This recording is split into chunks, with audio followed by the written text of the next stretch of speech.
그들의 착각이라는 제목으로 하나님 말씀 나누겠습니다. 먼저 5월 가정의 달이라 첫째 주는 어린이 주일이었고 지난주는 어버이 주일이고 이번 주는 무슨 주일인가요? 네, 스승의 주일입니다. 우리 교회 학교가 그렇게 크지는 않지만은 그럼에도 불구하고 그러니까 더 귀한 것 같아요. 작은 곳에서 드러나지 않게 스승의 모습으로 아이들을 가르치는 데 애쓰는 선생님들에게 다시 한번 감사하다는 말씀을 드리고, 사람이 감사하다라는 말 표현하는 것은 그게 얼마나 가치가 있겠어요. 그 이상으로 하나님께서 주시는 복이, 은혜가 저들에게 있기를 바라겠습니다. 착각은 자유라는 말이 있죠.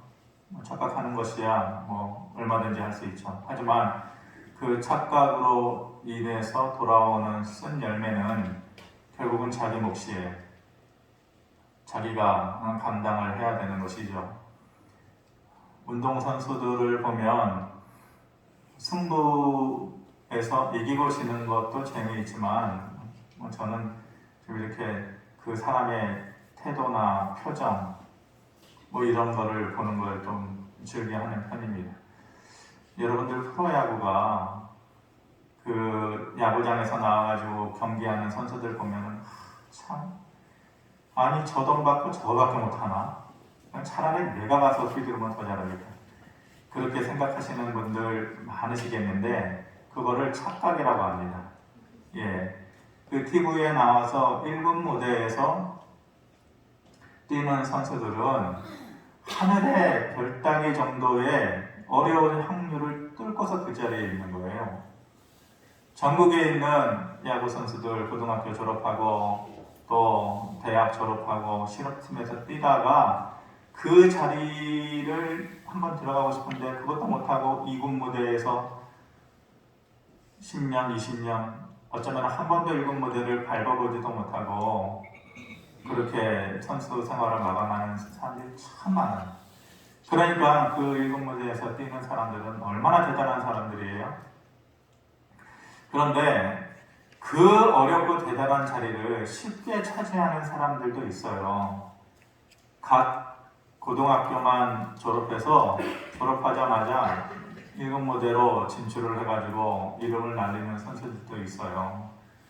근데 그런 선수들은 어떻게 보면은 정말 큰 행운이고 또 자신의 재능이 뛰어난 것도 있지만은 그 선수들이 어느 정도 시간이 지나고 나면 변하는 모습들이 있어요. 어떤 선수들은 2군에서 차곡차곡 실력을 쌓고 눈물 젖은 빵을 먹고 그러면서 그 혼자서 눈물 흘리는 시간의 배경을 가지고 있는 선수들은 1군에 와가지고 성공을 하면 인터뷰를 해도 여전히 겸손해요. 고개를 저어들 줄 알고 자기가 잘했다라고 잘 얘기를 안 해요.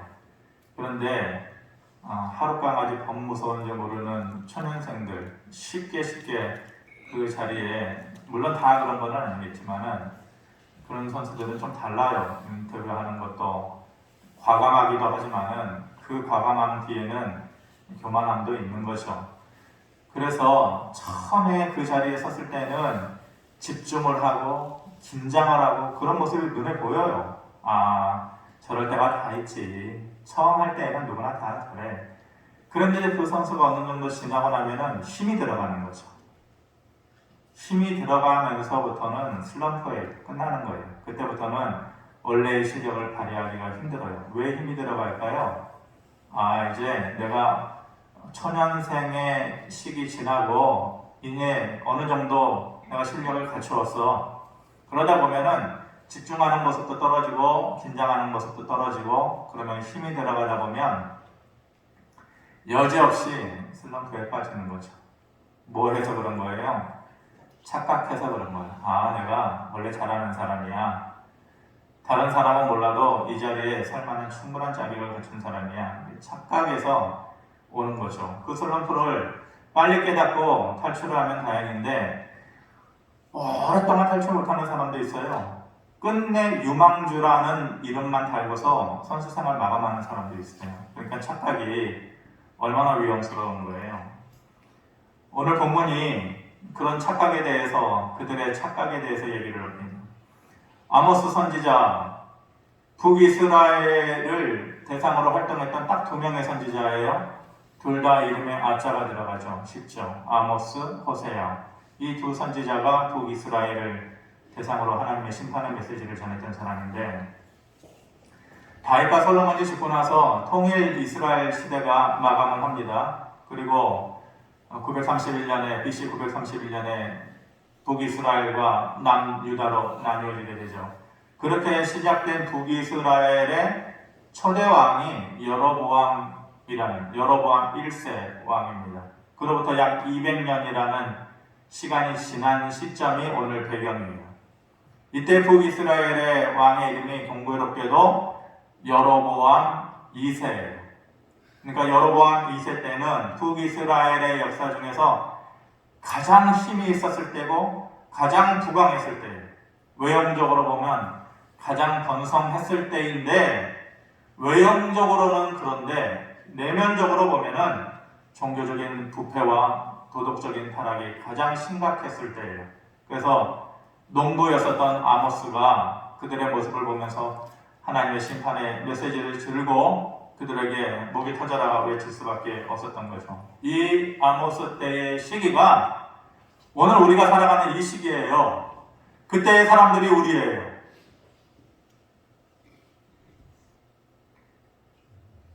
그 시기가 지금이고 그때의 사람들이 저와 여러분이라고. 딱 그때라고. 그 당시의 지도자들을 포함해서 백성들이 착각하고 오해하는 것들이 있었어요. 첫 번째로 뭐냐? 그날은 멀다 라는 착각이에요. 그날은 멀다. 3절 말씀해 보니까 너희는 흉한 날이 멀다 하여 포악한 자리로 가까워지게 하고, 이렇게 말씀합니다. 여기서 그들이 말하기를 흉한 날은 멀다 라고 얘기해요. 흉한 날이라는 게 뭐예요? 심판의 날이고 애통하는 날이에요. 근데 그 날이 멀다라는 거예요. 나에게는 그런 날이 있지 않을 것이다 라고 얘기합니다. 젊은 사람들이 흔히 생각하기를 내가 나이 든 때가 오겠나, 그렇게 생각하는 것과 똑같아요.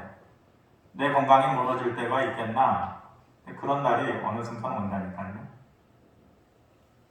하나님은 점점 멀어지고 세상으로 돌아가는 그들을 향해서 때마다 회초리를 드셨어요. 그리고 그들에게 흉한 날, 심판의 때를 하나님께서 주셨어요. 그 대표적인 예가 바로 그때가 노아의 때죠. 노아의 때, 흉한 날이에요. 하나님께서 계속해서 그들에게 미리 경고하셨죠. 곧 있으면 심판을 받게 될 것이다 라고 말씀하셨는데, 그때의 사람들의 반응이 어땠어요? 우리 같았어요.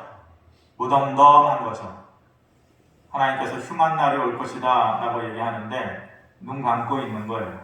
귀 닫고 있는 거예요. 무덤덤하게 그날은 멀다 라고 생각하는 것이죠. 그래, 그날은 나랑 상관없다 라고 얘기하는 것이에요. 결국 경고한 대로 물이 땅을 덮을 때에 그들은 후회하면서 죽음의 날을 맞이할 수밖에 없었던 것이죠. 하나님께서 그 백성들에게 때마다 시마다 그 흉한 날, 애통의 날을 허락하시면서 목적이 있는 거죠. 자기 백성을 왜 괴롭혀해요? 일부러. 하나님께서 목적이 있어서 그들에게 심판의 때를 주시는 것이에요. 그게 뭐예요? 너희의 마음을 내게로 돌이켜라 하는 것이죠. 그리고 나를 기억해라. 세상의 삶이 힘들죠? 바쁘죠? 그리고 새벽부터 저녁까지 누울 수도 없을 정도로 그렇게 고단하죠? 하나님께서는 그 가운데에 나를 기억하고 너희의 마음을 나에게 돌이키라 말씀하십니다. 외형적인 삶의 풍요에 빠져만 살지 말고 마음의 가난함을 너희가 다시 되찾으라라고 얘기하신 것입니다. 제가 이 말씀을 준비하면서 이게 그 전에 얘기했던 건데 이걸 왜 또 얘기해야 돼? 지웠어요. 지우고 생각하니까 왜 이걸 지워? 생각나서 하나님께서 하라고 하시는 말씀인데 누군가는 들어야 되는 말씀이라면 또 해야지. 그래서 다시 말씀을 적어가지고 이 말씀을 드리는 것이, 외형적인 풍요에 빠져서 살지 말고 너의 마음을 가난하게 해라. 우리가 2년여 동안 흉한 날을 겪으면서 살았어요. 코로나 시대, 어쩌면 더 어려울 수도 있죠. 앞으로 다가오는 시대. 그런데 이미 끝났다고 그래요. 바깥에 나가보니까 놀이동산이나 이런데 사람들이 그 찍어서 사진 올려놓은 거 보면은 발 디딜 틈도 없어요. 그러면서 이미 다 끝났다라고 생각하는 그런 분위기가 지금 만연해 있는 것 같아요. 2년여 동안의 흉한 날을 보내면서 우리에게 무엇이 남았습니까? 여러분들에게 무엇이 남았습니까? 여러분들의 삶에 뭐가 남았어요? 어떤 사람은 경제적인 어려움, 빚만 남은 사람들도, 소상공인들 특별히 빚만 남은 사람들 있죠. 그리고 아무것도 못하게 된 정체된 삶을 살아가고, 그렇죠. 학생은 학생대로, 또 뭔가를 준비하다가 포기해야 되는 사람들은 그것이 멈춰져 있는 거죠. 빚만 남고 정체되어져 있는 삶만 기억에 남는 것이에요. 그런데 그게 아니라는 거예요. 모두가 그런 삶을 생각하면서 계산하고 있을 때에 내가 뭘 잃어버렸어? 내가 뭘 손해봤어? 나에게 사라진 것이 뭐야? 이런 거를 계산하고 있을 때에 원래 하나님께서 흉한 날을 우리에게 주신 그 목적에 대해서 우리는 생각할 수 있어야 되는 것이에요. 내 안에 잃어버린 것이 이것저것 많이 있다 할지라도 다시 하나님을 향한 가난한 마음이 회복되기를 바라는 마음으로 하나님께서 우리에게 흉한 날을 주신 그 원래의 목적에 대해서 우리가 생각해야 돼요. 그 날이 멀다. 우리의 착각이에요. 하나님께서 흉한 날, 심판의 날을 우리에게 주시면서 너희를 향한 내 마음을 너희가 다시 기억하고 멀어진 너희의 마음을 나에게로 다시 돌이켜라. 그것이 우리에게 남아있어야 되는 것인데 정작 그 원래의 목적의 것은 하나도 이루어지지 않고 경제적인 어려움만 또 일상의 삶에 정체된 것만 계산하고 있는 것이, 그러면 원래 생각해야 되는 것을 우리가 잃어버리게 되는 것이 착각인 것이. 두 번째 착각은 뭐냐? 풍요가 근심을 없애준다라고 하는 착각이에요.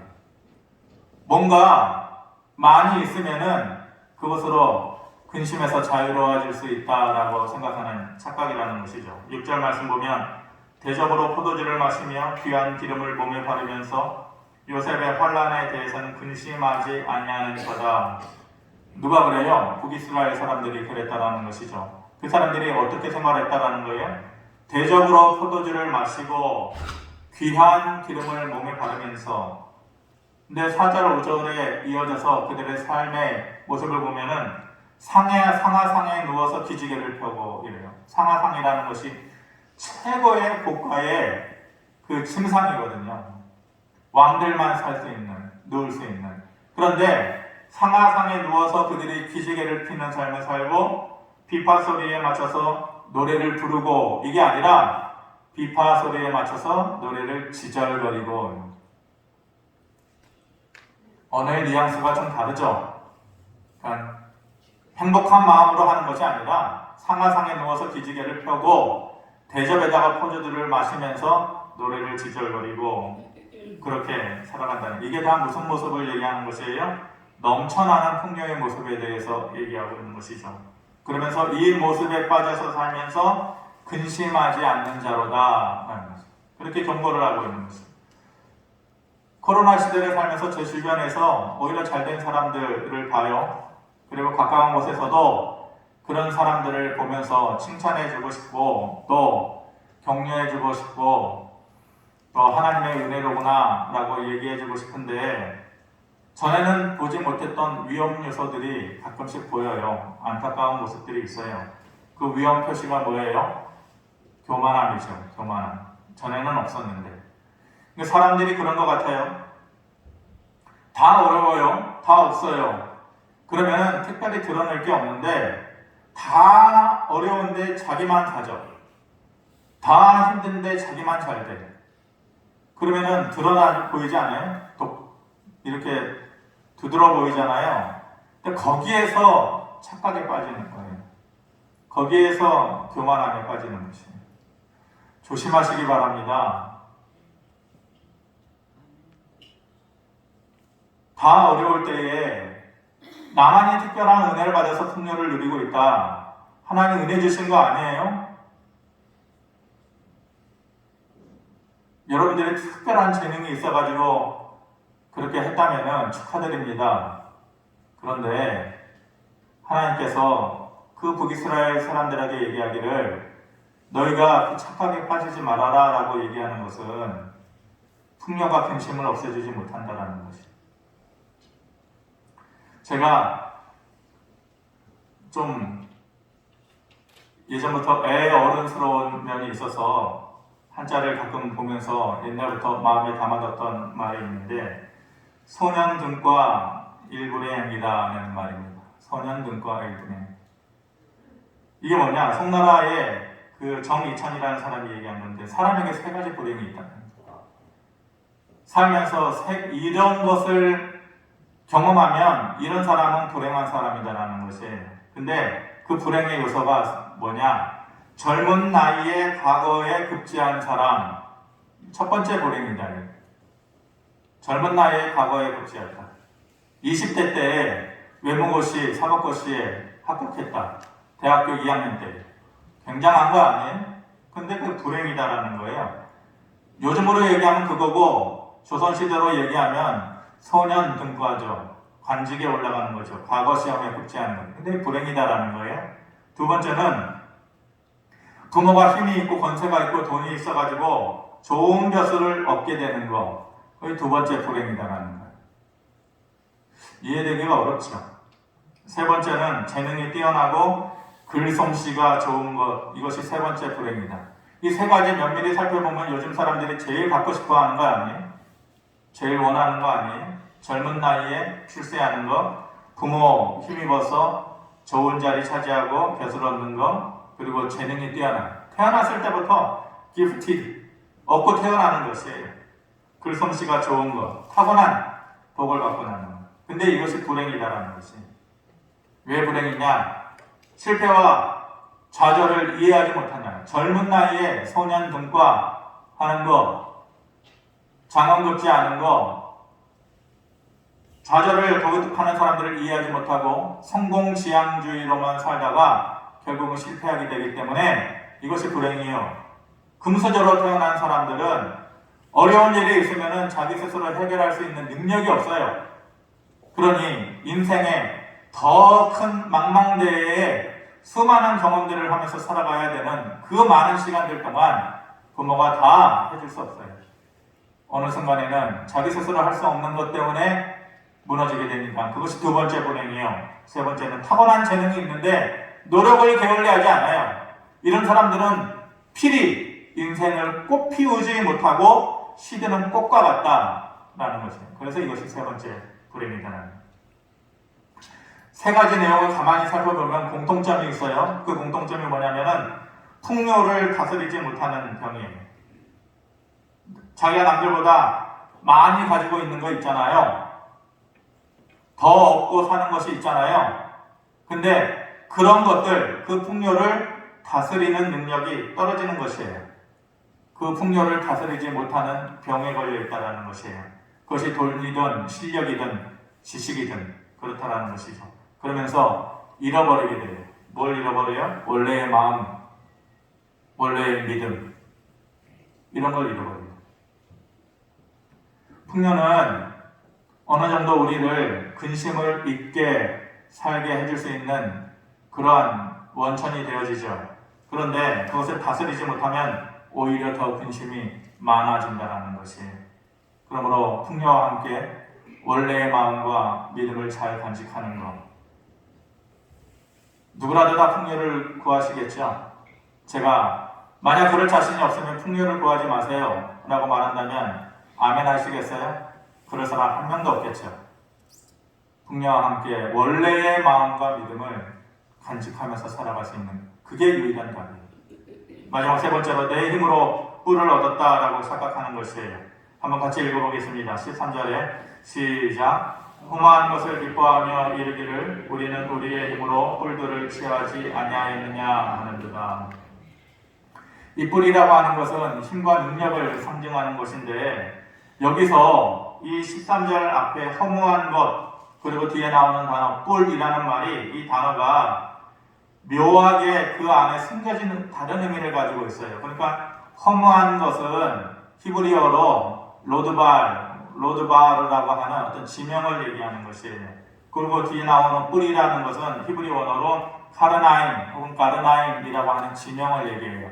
그러니까 바꿔서 얘기하면 그 북이스라엘 사람들이 얘기하기를 우리가 로드발과 가르나임을 얻지 아니하였느냐 이 말이에요.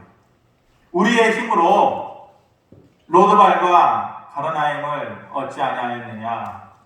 이 여로보암 2세때가 북이스라엘이 가장 번성했을 때라고 그랬잖아요. 그때에 그 위에 있었던 지금의 시리아 땅인 그 당시에 강대국이었던 아람 나라의 땅이었던 이 두 땅 로드발과 가르나임을 그들이 자기의 힘으로 얻었다라는 거예요. 우리의 힘으로 내 힘으로 뿔을 얻었다라는 거예요. 그러면서 기뻐하는 것이죠. 야, 어떻게 우리가 이 강대국의 큰 땅을 차지할 수 있었을까? 우리의 힘으로 그것을 하였다라고 얘기하는 것이죠. 그런데 곧바로 13절이 끝나고 나서 14절을 말씀하면서 하나님은 한국어 번역 성경에는 나타나지 않지만은 원어 성경과 영어 성경을 보면 이 말이 나와 있어요. For here I am. 이 말이 원어 성경에 나와 있어요.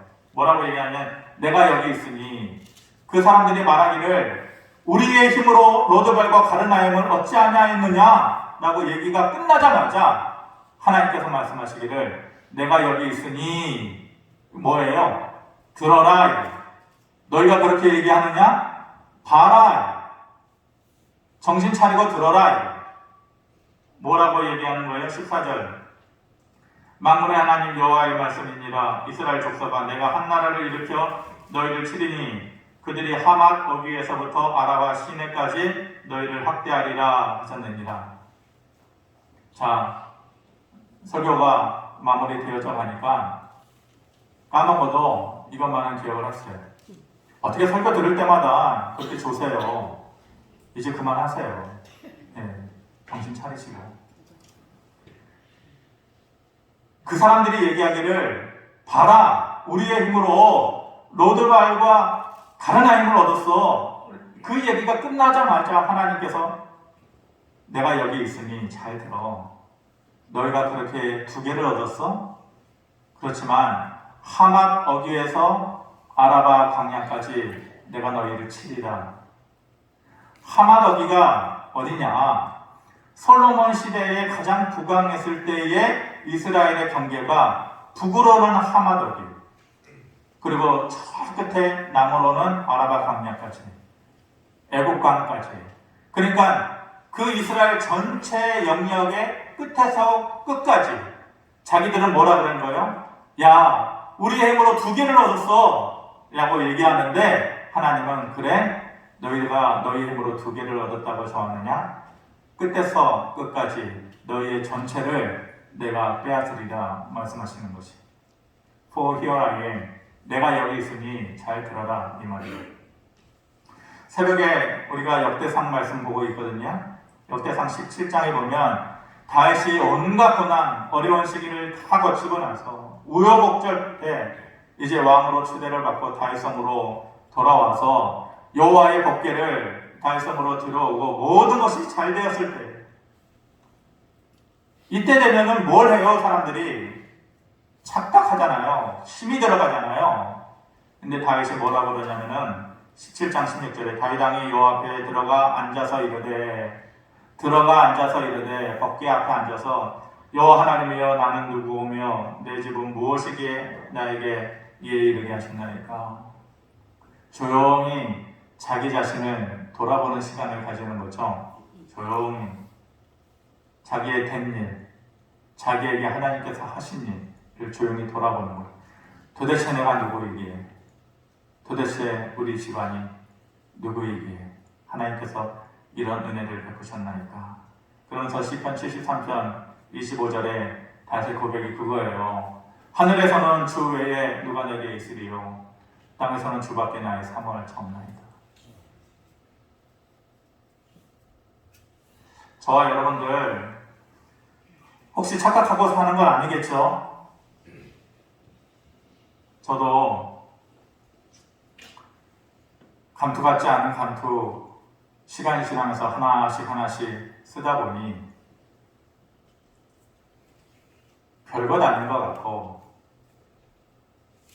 이 말씀을 우리가 기억해야 돼요. 아무것도 아닙니다. 착각하면 안 됩니다. 다윗이 모든 것이 풀리고 잘 되어질 때에 다윗의 말이 내가 누구이기에, 하나님 내가 누구이기에, 우리 집안이 누구이기에, 하늘에서는 주 외에 누가 내게 있으리요, 땅에서는 주밖에 나의 사모할 자 없나이다.